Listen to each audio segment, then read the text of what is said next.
Hello, my name is Masood and I'm on the development team for SnipBack. I want to take some time out today to tell you about our new application SnipBack, which we think is a pretty innovative approach to recording video. I want to start out by giving you an anecdote of how the idea of SnipBack was born over 3 years ago. I was at my daughter's softball game and I decided that I wanted to record some video and I wanted to get some highlights for the memory books. Throughout the game, whether she was batting or she was in the field, I would take out the phone and I would, in anticipation of something that was going to happen, when I thought something was going to happen, I started recording. And more often than not, nothing happened. So then I would stop. And like this, I would start and stop recording countless number of times and basically record nothing. And I can't even remember if going back that far, if I actually even caught any highlights that day. But I was kind of frustrated that I had recorded a lot of video of basically no action because I was anticipating something was going to happen, and that's when I started to record. So that's where the idea of SnipBack came from. The idea that wouldn't it be cool if you could see the future before you decide you want to record it. And that's basically what SnipBack allows you to do. So to demonstrate the power of SnipBack, we're going to use a soccer example. And we're going to mimic a situation where you're at a game and you got the viewer pointed in the direction of the action and you're waiting for something to happen. As you can see on the screen, we have the record button on the bottom, and right now it's not recording. It's basically the viewer is just pointed in the direction of the action. So I'm going to start the action and we're going to basically pretend like we're at a game and we got the viewer pointed and we're waiting for something to happen. So right here you got something going on, and as of right now you still don't know that there's anything of interest that's actually worth recording, and you just keep watching.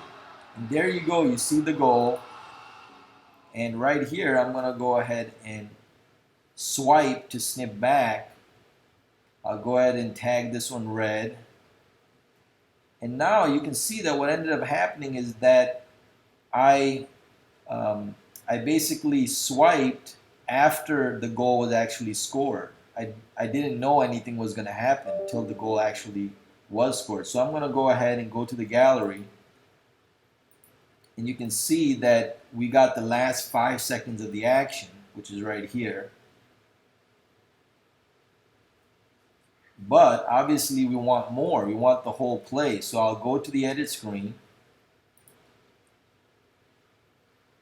And I'll actually now be able to go back in time. And you can see that I can go back all the way to the point where the goalie actually starts to play. So now I've basically got the entire video, and I decided to record it after the action happened. So I'll hit the OK button, save as draft, and let's play the video that we got now.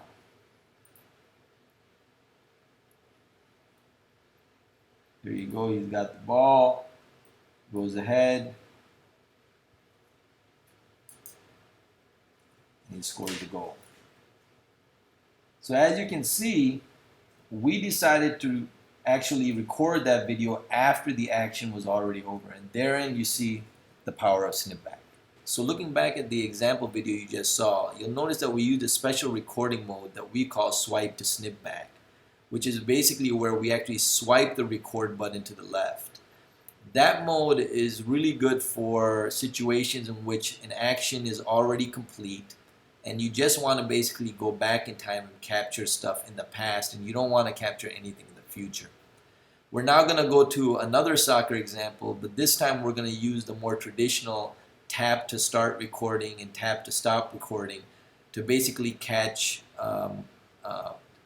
action. But what we're going to do is we're going to start the action, and somewhere in the middle of the action we're going to start recording, and then we're going to stop at the end of the action, and then we're going to go back and edit the video and add the beginning part of the video that we missed. Again, using the power of SnipBack to basically go back in time and capture video from the past.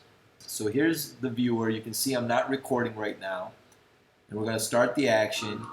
And we're watching the action develop. And it looks really good. And we're going to go ahead and start recording now. So I'm recording and I'm waiting for something to happen. And right there, it just so happens that we scored a goal. So that's it. And I'm going to go ahead and stop recording now. And I'm going to just tag this one orange.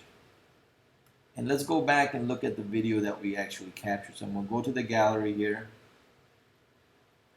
And I'm going to play the video of what we got, which is right here, which is the orange one. And when I play the video, you can see that we got it from this point, and he goes ahead and scores the goal. But we want to get this play all the way from the beginning. So I'm going to just raise the volume here a little bit. And then I'm going to go to edit the video. And we're going to basically go back in time.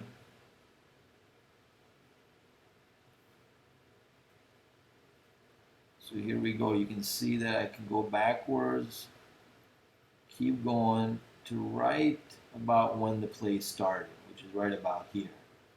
And now I'll go ahead and save it.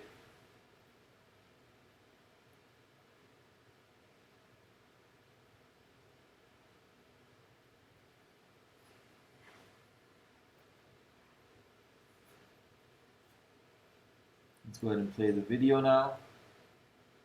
You can see that we got the play right from the beginning all the way to when the goal was scored. You can see that we started recording in the middle of the video, so we were able to go back in time and get the beginning part that we had actually missed. So that concludes this introduction to SnipBack and what we think is one of the most powerful features of this app. We do have a whole bunch of other really cool features that are pretty innovative as well. Like we have the memo screen that pops up that allows you to tag videos to make them easier to locate in the gallery, which you saw with the red tags and the orange tags in our examples. But we also have other stuff. You know, we have the ability to save as draft, which is a quick way to save files and alternate versions of files without having to take additional space. We also have probably the most easiest method to edit video by trimming the beginning, the end, and in the future we're going to have a host of other features like adding special effects and stuff like that. So hopefully that gives you a good introduction to SnipBack, and you can try it out and give us some feedback because we're always looking for feedback. Thank you very much.